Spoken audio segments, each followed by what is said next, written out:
Okay, Cancer, we are back for your 2019 forecast. So we do have this layout for January already here, and I'm going to lay these. It's just a deck of playing cards, but the images on them are so good, and I love using them for divination. It's the Stranger and Stranger deck. It's distributed by Art of Play.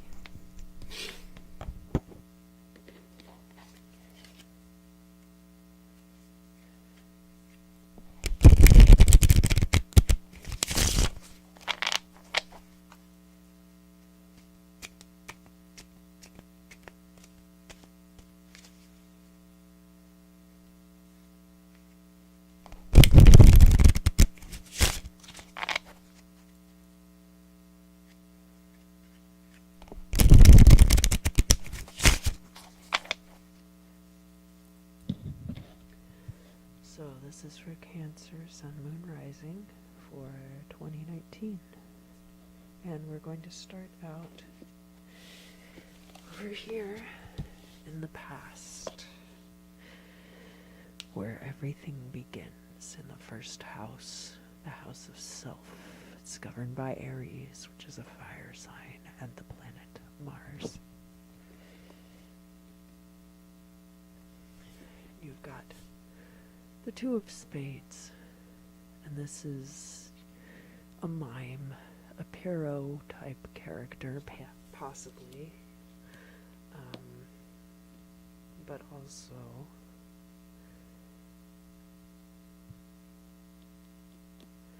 in the tarot deck, the Two of Swords is all about choices. So maybe this is about a choice you made in reference to this job that you were really passionate about and that was really fulfilling and lucrative. And the second house is the house of possessions. It's governed by Taurus. And Taurus is an earth sign. Let's see. Oh, I love this card. We've got this lemur who has all these oranges. So it looks like you are eating well. The Four of Wands is a card of fulfillment and happiness. So I think as far as your physical and material goods are concerned, that you're very content. And then the third house is the house of communication. And it's ruled by Gemini and the planet Mercury.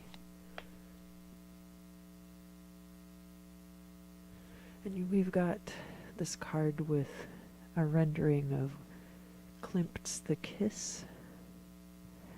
And it's the Four of Diamonds. So in tarot, the Four of Pentacles is all about holding too tightly to something.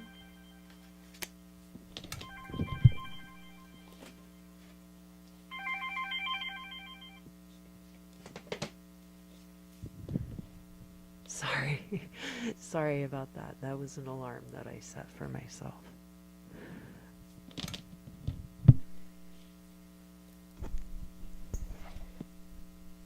But in this particular case, so we've got it right next to this attraction card too, and these are both fours. You're very content here, and I think you're very content in love, but maybe there are things that are a little more superficial than they seem. That it doesn't run deep, maybe. And the fourth house is your house. So it's governed by Cancer and the moon, and it's all about your home and family.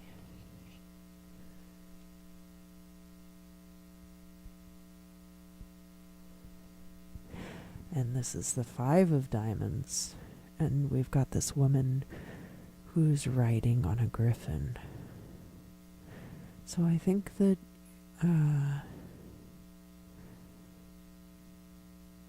you're protective of what's yours. but also they're having a really good time together, you know? And communication, like the communication is a little superficial, I think. Like, maybe not a lot needs to be said. Maybe there are things that need to be said that aren't being said. But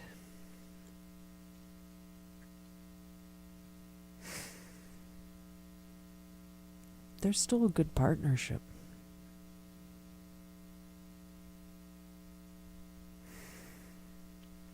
There's a good partnership there at home. The fifth house is the house of creativity and your passions, and it is governed by Leo and by the sun.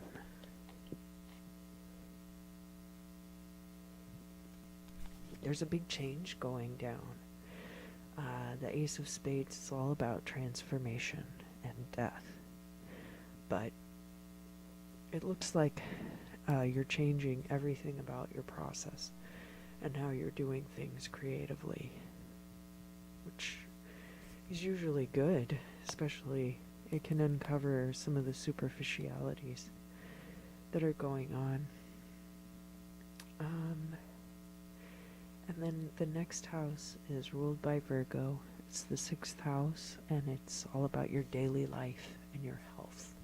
And that is a house that's also governed by Mercury.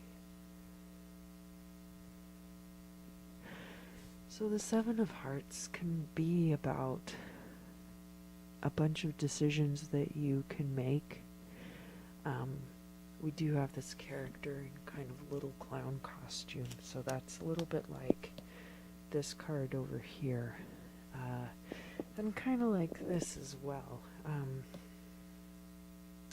Both of these cards also came up for Gemini in relation to a work situation. So maybe you're kind of treated as a jester at work, or you feel like people make fun of you, or that you're not taken seriously, possibly. The seventh house is ruled by Libra, and it's the house of marriage and partnerships. You have the Queen of Hearts in there. That's very good. That could be you. It could be your partner. But it's definitely a card of love and a nurturing situation. The eighth house is sex, death, and other people's money, and that is ruled by Scorpio and Pluto.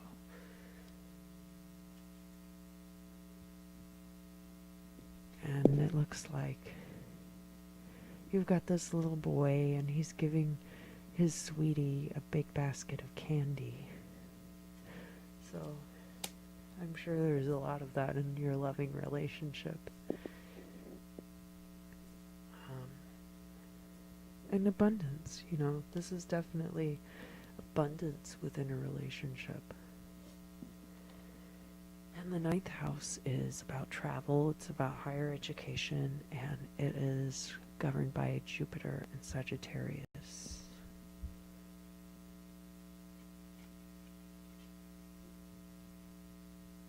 Oh yeah, this guy, the Jack of Wands. The Jack of Wands is a fire sign. So either embodying fire sign energy or a younger person who's very much got a spark.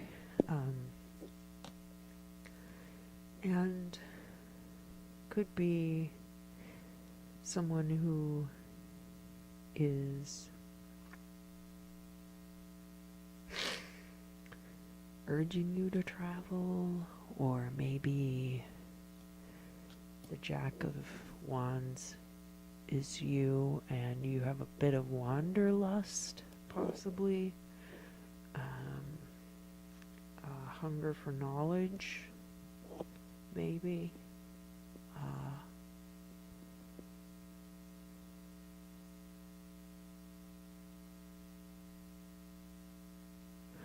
yeah, yeah, and so far as to how these cards interact, I also want to touch on that. Because what we have here is very interesting. You're afraid that some of these things might not be real, and I do see a very real upheaval in the future, and I'm not sure what that represents. But, I mean, this is a really good card. Oh, these two definitely go together. This Jack of Wands ties all of that together. The Priestess and the Prodigy and the Jack of Wands. This fiery, passionate energy that is very adept. Very adept. Alright. So the 10th house is the house of career, and it's governed by Capricorn and Saturn, which is a notoriously slow and serious planet.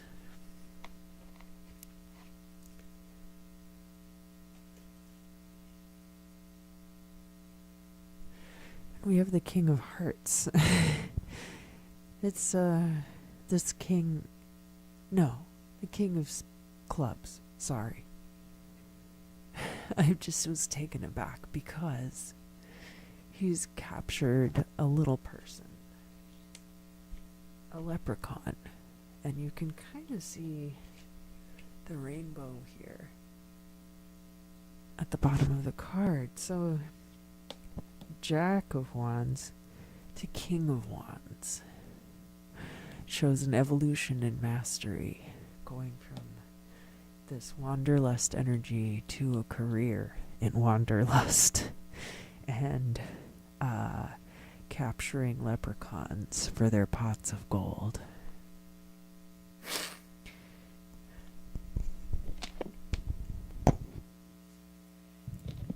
And I do apologize for my allergies. I'm a little stuffy, so I hope that my nasal noises aren't too obnoxious. Try not to do it right in the microphone.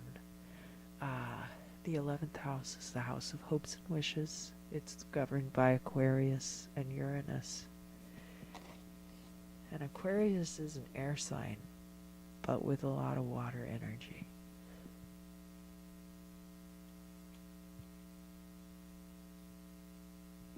We've got this really cool Six of Wands, which is a gecko, a lizard, and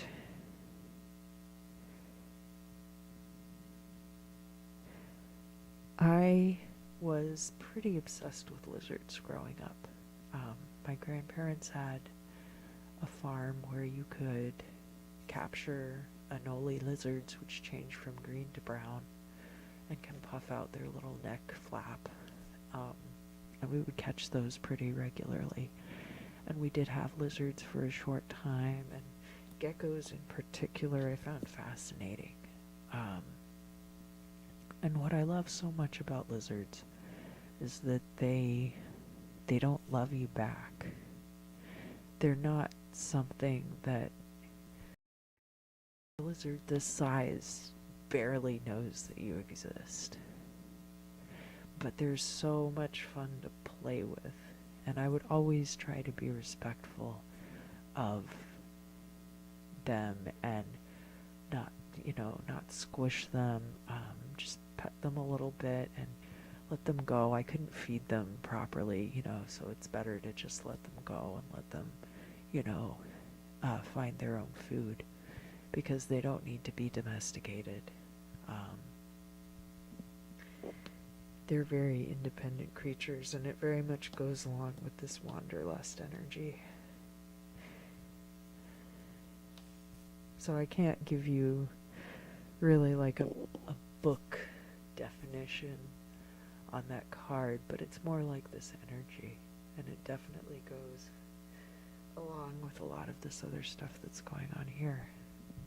Now we've got the 12th house, which is the house of endings, and this will be the last card in this reading. I do see a lot of good here. I feel like January is got a little rough around the edges, but I don't see anything here that's like damning. Like, this here is going to be tricky, but it's definitely leading to a much better place.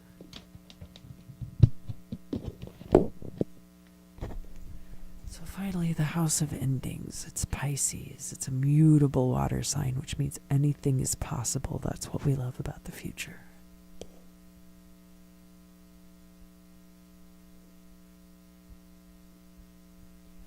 The Two of Diamonds is all about financial partnership, and it's also about balance. So that shows that whatever it was you were doing here may or may not come to an end, but you're going to end up doing something that puts you in a position for a very strong financial partnership. I already see that there's a lot of abundance in your love life, and that will be, it looks like that is going to continue well into 2019. I don't see anything really damning for that here. I see a lot of really good cards related to your partnership itself. And maybe this is more related to the job, like it looks really good, but there's a lot of yoga toxic people there, maybe. It's hard to say. Nothing's perfect, right? We all got to do something to make a living. But maybe there are other avenues open too, and that this is just a stepping stone. I just hope that this isn't too rough. But that'll be January. That'll be over by, later in 2019. Anyway, Cancer, thank you so much, and I hope that you enjoyed this reading. Please come back if you did, and I'll see you soon.